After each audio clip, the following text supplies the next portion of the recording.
I did bring a few with me today, but examples would be iPads, Kindles, Nooks, Sony readers, smartphones if you have a smartphone.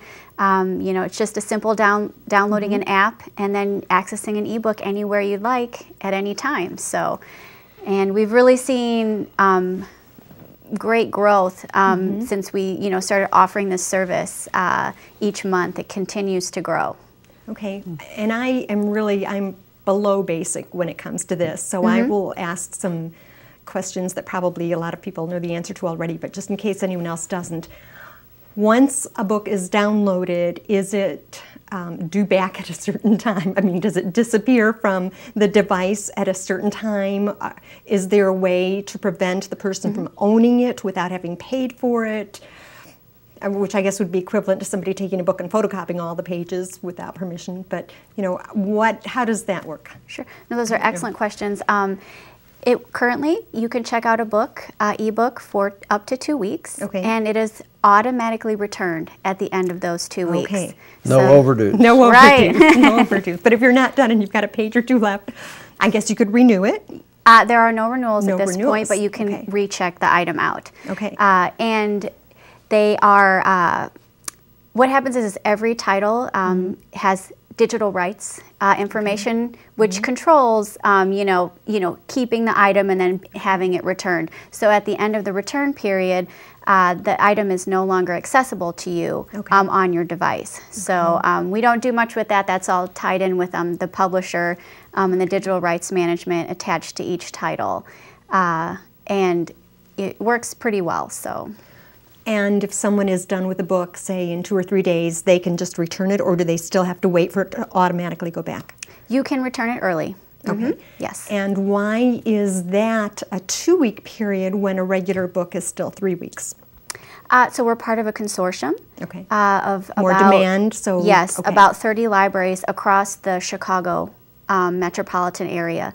So it's actually made at the consortial level, and so far 2 weeks has been able to keep up with the demand that we have, because we've got a lot of patrons that we're serving, and there's a growing demand for it. So we're just trying to keep up with that demand that the patrons have to get ebooks. Okay.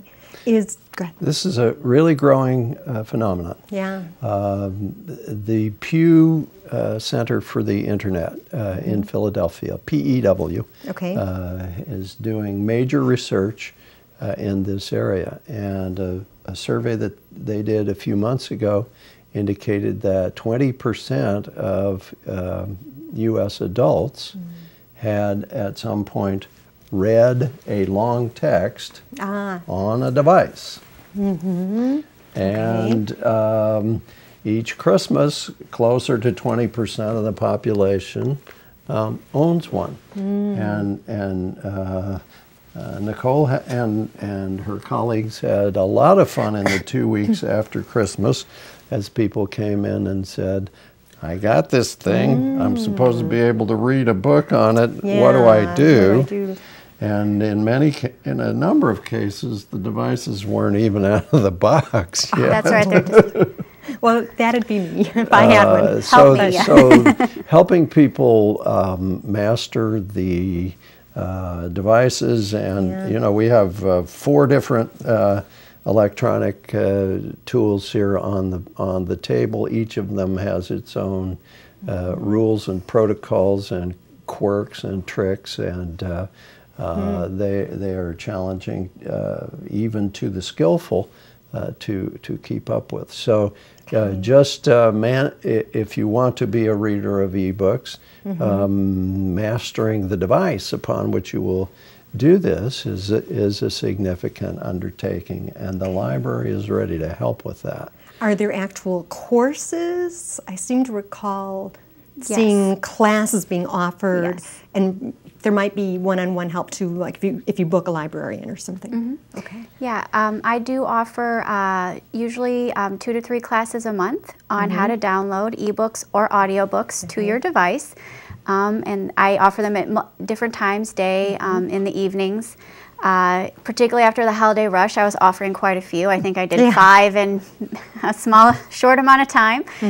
But we are more than happy to help any patron who comes up to the desk and just needs some one-on-one help with their device. And you know, people call in advance, and we set up a mutual time that we can help someone.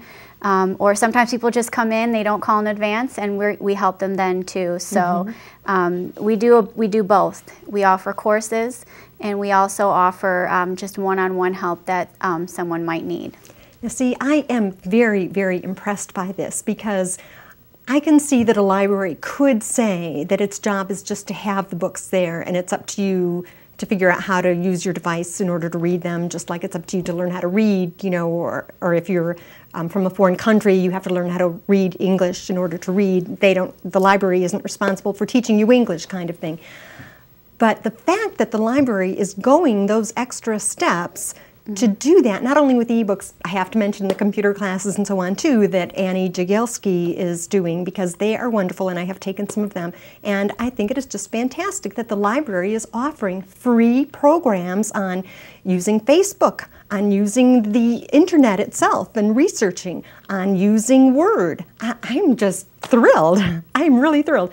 My husband and I had seen notices in the Discoveries newsletter, and the first time there weren't any dates I could make it, and he kept saying, you need to take all of these, probably more than once. And so finally, with his prodding, I signed up, and I have to say, you know, I definitely am very happy with the booklet that one takes home, so there's a possibility of referring to it later on if you don't remember everything from the class. But Annie is a wonderful teacher, the classes are great, and I'm very impressed with the library for doing this. I'm sorry I didn't notice it sooner, but that's wonderful. And then back to the ebooks. There are so many questions about that. I seem to be under the impression that there are different kinds of devices whereby some books can be accessed and others can't. Like, I seem to recall friends saying, oh, they got this kind of a device, but they, like at Barnes & Noble, they couldn't access certain books or something, and that you had to have this kind of device in order to do this. But libraries have worked it out so that they can get any book if it's an ebook. We wish we could say a simple yes to that, Not Joyce, yet. Okay, but you're working on it, I'm sure. It's Okay. a complicated marketplace environment. Okay. For the first couple years of the ebook world, Amazon, which is the dominant distributor of ebooks, half of the ebook business is being done by Amazon. They would not play nice with libraries at all. Okay. They would not make any of their ebook files available to libraries for distribution to Amazon Kindle owners. Last fall, I believe, Amazon decided that they would enter the library marketplace, and the use of Kindle formatted ebooks is now about half of the overall use among our ebook readers. Really? Wow. There's also great trepidation among the publishers about the notion that libraries are just giving away their stuff for free. They just put it out there, and anyone in the world can take it and copy it and so on. And they are channeling what happened in the recorded music industry some time back when illegal and rapacious theft of recorded music became the dominant distribution mode. And the music business was irreparably damaged. So a few of the publishers are really quite frightened, and they've had a variety of responses. The big six that the librarians talk about really don't play nice with libraries. And one of them, HarperCollins, will sell you an ebook, but it will evaporate after 26 loans. And if you want to keep it, you can buy it again. Random House will sell you an ebook at 4 or 5 times the retail price. I see. Okay, well, that's not the kind of thing we want to hear, and yet ebooks are here and here to stay. So hopefully librarians and readers will manage to fix things so that it will work more smoothly, because it's a part of life now. And I know people complain about, they like holding the book, and I do too, but on the other hand, there's the recycling aspect, and a book isn't just its format, it is the story and the ideas and all of the thought and everything and the information that goes into it, so people need to remember that too. We are just about out of time. It would be wonderful if you would verbally say any of the websites if you want to do that, or make one very quick last point. We will certainly put the websites and other information in the credits, and we haven't covered everything, but I think we've done a pretty good job on a couple of things here at least.